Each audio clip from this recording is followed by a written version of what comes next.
And the next one is alternating voltage applied to capacitor.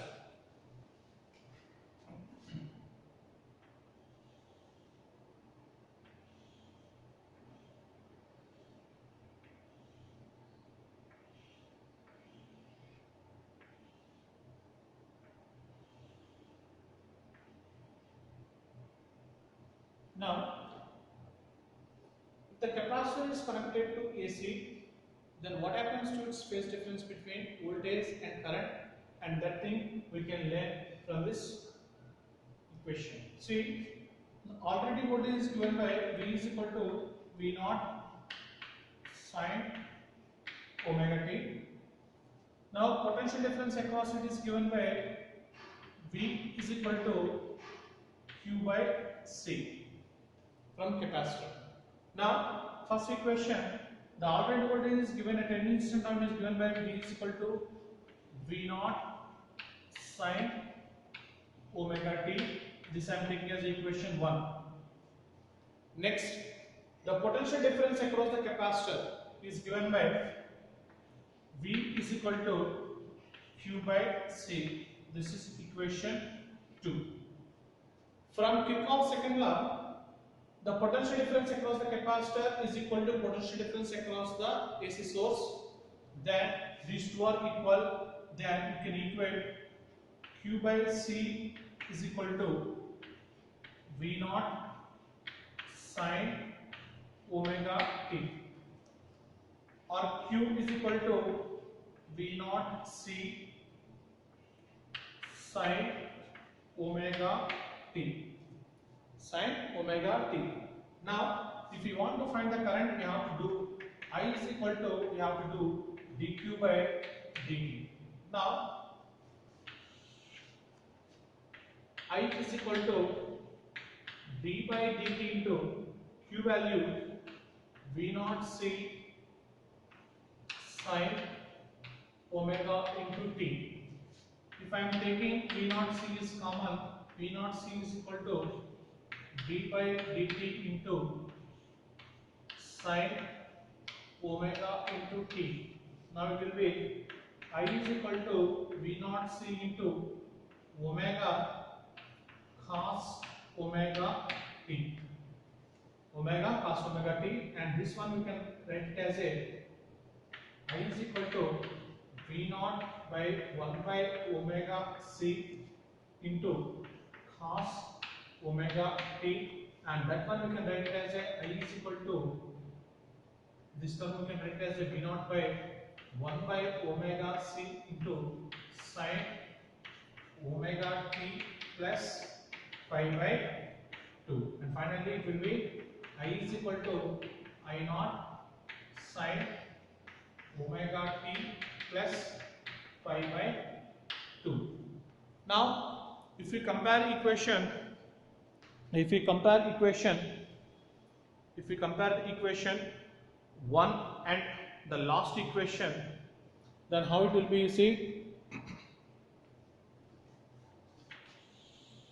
See, the first equation is V is equal to V naught sine omega t, and the last equation is I is equal to I naught sine omega t plus pi by 2.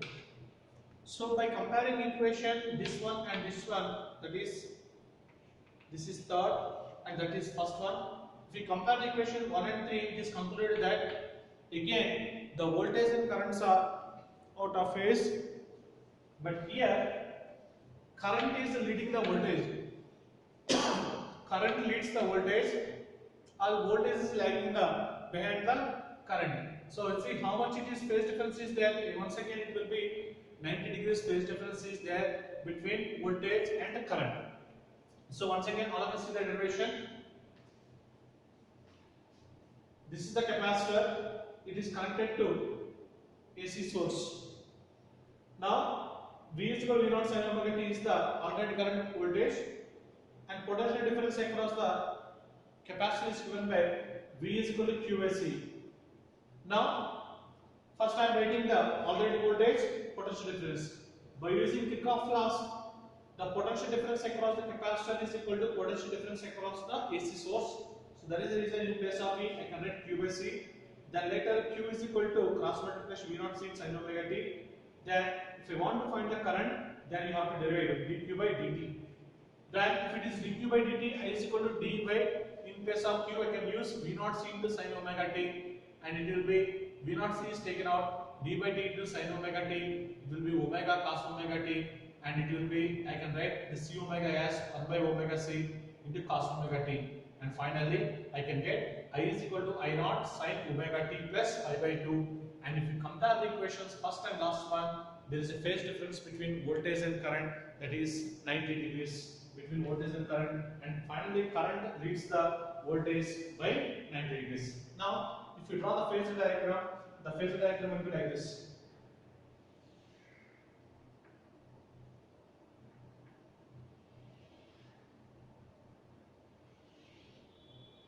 Now this is the current and this is the voltage, and current leads the voltage by 90 degrees. 90 degrees means it will be 90, and here it will be omega t. Now in the phasor diagram, which is leading? Current is leading the voltage. Current is leading the voltage by an angle 90 degrees. Now here one more term you have to know. What is that one? You see, I is equal to V naught by 1 by omega c. If I compare this equation with the standard equation, that is V naught by R, then in place of R what is there? 1 by omega c is there. In place of R, 1 by omega c is there, and this 1 by omega c is called as capacitive reactance, and that is represented with symbol Xc is equal to 1 by omega c. So Xc is equal to 1 by omega c. This is called capacitive reactance. What is the capacitive reactance?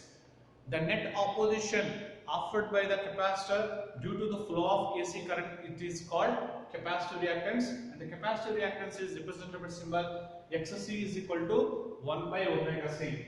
And one more term here you can write Xc is equal to 1 by 2 pi n into c, and Xc is inversely proportional to n. And finally for AC, Xc and n both are inversely proportional. That means if the frequency increases, Xc value decreases.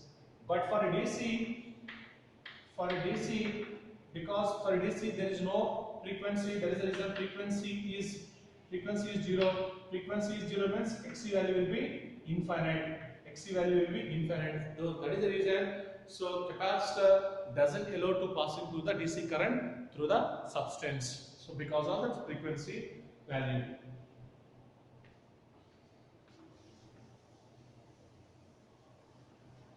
And next, what is the value of power in this capacitive circuit?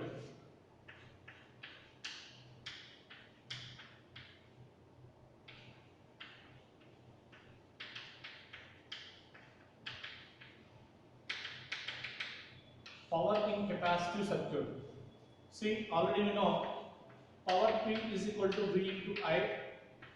Power P is equal to V naught sin omega t into I naught sin omega t plus pi by 2. Or we can write P is equal to V naught I naught sin omega t into cos omega t.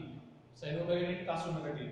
Now the average power is given by integral 0 to t V naught I naught sin omega t into cos omega t into dt, that is divided by integral 0 to t into dt, and finally after solving here also you will get the average power value is 0.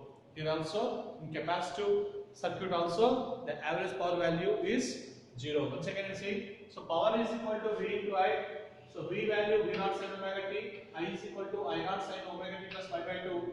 So sin omega t plus pi will be like cos omega t, and the average power value is given by integral 0 to t V naught I naught sin omega t cos omega t into dt by 0 to t into dt. So finally the average power value will be 0. Now I am comparing all the equations.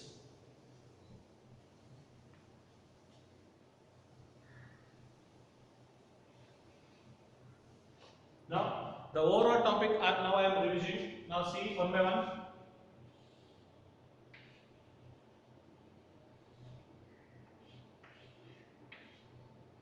This is a resistive.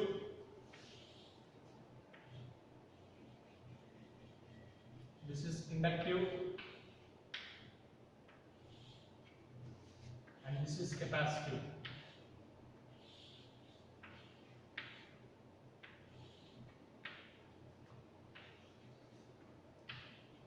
Now see, this is resistive minus L into di by dt. This is inductive, and V is equal to Q by C.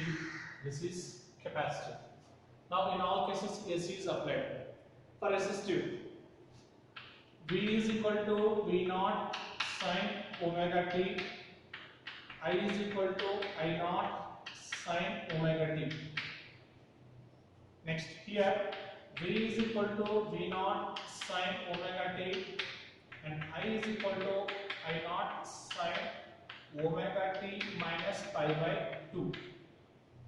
Next here, V is equal to V naught sin omega t, and I is equal to I naught sin omega t plus pi by 2. Now see, for resistive there is no phase difference. For inductive phase difference is there. Which one is leading? Voltage is leading the current. Current is lagging. In third case, current leads, voltage is lagging. Now here voltage leads the current, but here current leads the voltage. Now phase difference, there is no phase difference. Phase difference is 0. But here the phase difference is 90. Here also the phase difference is 90. Phase difference is 90. Next, here the maximum value of current is given by V naught by R. But here the maximum value of current is given by I naught is equal to V naught by omega L. But here the maximum value of current is given by V naught by 1 by omega C. 1 by omega C. Now here this R stands for resistance. Here omega L stands for inductive reactance. Here it stands for capacitive reactance, that is 1 by omega C. And lastly, here the phase diagram. In the phase diagram, this is the voltage and this is the current, and this is the one. Now see, both are lying on the same. Same means there is no phase difference. Now here the phase diagram. This is the voltage and this is the current. The phase difference is 90 degrees. This is the voltage and this is the current. Voltage leads the current. Voltage leads the current. But here the phase diagram is, this is the current and this is the voltage.